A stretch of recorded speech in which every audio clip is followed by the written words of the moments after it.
এত সমন্বয়ক কোত্থেকে চলে আসলো? আমাদের এখন আর সমন্বয়ক সহ সমন্বয়ক প্যানেল নেই, কারণ আমাদের আন্দোলন শেষ। যখন কেউ উঠে বাংলাদেশে, তখন ওই যে ব্যবসায়ীরা, বিভিন্ন সিটি গ্রুপেরা, বিভিন্ন গ্রুপ অ্যান্ড কোম্পানি, ফার্মার লোকেরা তাদেরকে গাড়ি দিয়ে দেয়, তারা গাড়িতে ঘুরে, তাদেরকে ক্যাশ দিয়ে দেয়, তারা ক্যাশ খরচ করে, জনগণ চালাচ্ছে এখন ওদেরকে। হুট করে এত সমন্বয় কোত্থেকে চলে আসলো? ইভেন আমি সঞ্জু চৌধুরীর মানে আমার তখনকার অবস্থান নিয়েও এখন তারা প্রশ্ন তুলছে যে আপনি কে। তা আমি বলবো আসলে এগুলো সুবিধাবাদী লোক। এরা যদি তারা ক্যাম্পাসে করতে চায়, আমরা শক্ত হাতে তাদেরকে প্রতিহত করব। প্রশাসন চায়, আসলে এখানে অনেক কিছু জড়িত, সিন্ডিকেট জড়িত, প্রশাসন জড়িত, শিক্ষার্থী জড়িত, সাধারণ শিক্ষার্থী জড়িত। এখন সাধারণ ভিসি স্যারকে আমরা স্মারকলিপি দেওয়ার পর ভিসি স্যার বলেছে যে যদি সাধারণ শিক্ষার্থীরা চায় যে ক্যাম্পাসে পলিটিক্স মুক্ত থাকবে, তাহলে আমরা ডাকসুকে সচল করে তারপর ক্যাম্পাস থেকে বিভিন্ন দলীয় রাজনীতি মুক্ত করবো। আমরা তো বলি নাই যে রাজনীতি মুক্ত ক্যাম্পাস, আমরা বলেছি দলীয় রাজনীতি মুক্ত ক্যাম্পাস। অবশ্যই ঢাকা বিশ্ববিদ্যালয়ের সাথে বাংলাদেশের রাজনীতির একটা সুদূর প্রসারী সম্পর্ক রয়েছে, একটা অতীত রয়েছে। যত জয় এসেছে সব ঢাকা বিশ্ববিদ্যালয়ের রাজনীতি চর্চার মধ্য দিয়েই হয়েছে। সেক্ষেত্রে আমাদের রাজনীতি চর্চার জন্য যেহেতু ডাকসু আছে, ছাত্র সংসদ আছে, আমরা ছাত্র সংসদের মধ্যে দিয়ে আমাদের রাজনীতিটাকে সচল করার চেষ্টা করব। আর আমরা শুধুমাত্র এখন ছাত্র সংসদই চাই, বাট আমরা ছাত্র সংসদে যারা নির্বাচন করবে, আমরা সেখানেও কোনো দলীয় প্যানেল থেকে কাউকে দাঁড়াতে দিব না। যখন আমরা দেখেছি যে এখন হয়তো বা নির্বাচন নেই বা অন্তর্বর্তীকালীন সরকার চলছে, তখন কোনো দলীয় দল ক্ষমতায় যায়, দেখা যাচ্ছে বিএনপি হোক, আওয়ামী লীগ হোক, জামাত হোক, যেই হোক না কেন, তখন কিন্তু তার যে ছাত্র সংগঠন সেটি কিন্তু ক্যাম্পাসে আধিপত্য বিস্তারের চেষ্টা করে। সেক্ষেত্রে তাদের হাতে যখন ক্ষমতা থাকে, সেক্ষেত্রে তখন আপনারা কি করবেন? এই জন্যই আমরা সিন্ডিকেটের মাধ্যমে বিষয়টা ভিসি স্যারের মধ্য দিয়ে আইন করে তারপর ক্যাম্পাসে রাজনীতিটা বন্ধ ঘোষণা করবো ইনশাল্লাহ। যার জন্য আমরা ভিসি স্যারের সাথে, আমাদের প্রক্টর স্যারের সাথে আমরা বসেছি। আর আমরা আশাবাদী যে আসলে এই আপনি যে কোশ্চেনটা করলেন, এইটা ভেবেই আসলে আমরা আইন করার জন্য একমত পোষণ করেছি সবাই, যে একটা আইন হয়ে গেলে আর একটা চর্চার মধ্য দিয়ে যখন আমরা আশাবাদী যে আরও 3 বছর 4 বছর আমাদের তত্ত্বাবধায়ক সরকার, অন্তর্বর্তীকালীন সরকার থাকবেন।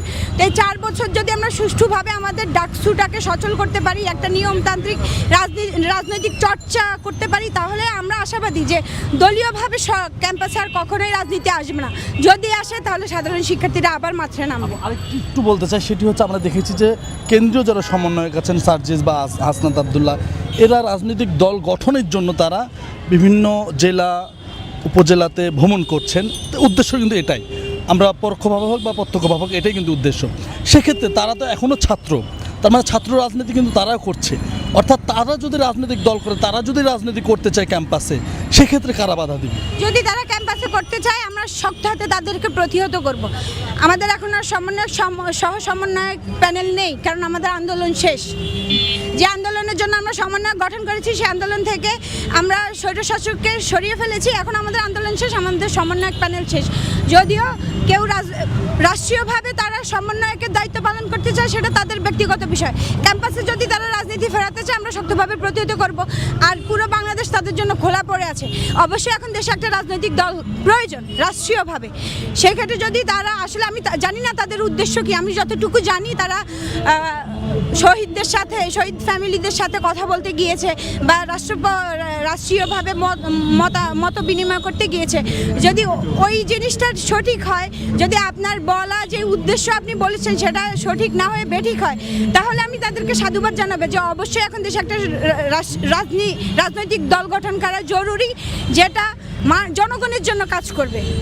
সমন্বয়কের বিভিন্ন জেলা যে কমিটিও গঠন করছে, সমন্বয়কদের কমিটি, এই যে সমন্বয়কদের কমিটি, এটা তো আসলে কিভাবে দেখছেন আপনি?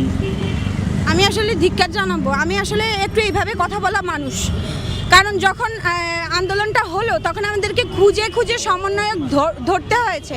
কেউ সমন্বয়ক হতে চায়নি, কারণ তখন যে ফ্যাসিবাদী সরকার ছিল তাদের একটা আশঙ্কা ছিল যে তাদেরকে গুম করে ফেলবে, মেরে ফেলবে, একটা হুমকি ধমকির বিষয় ছিল।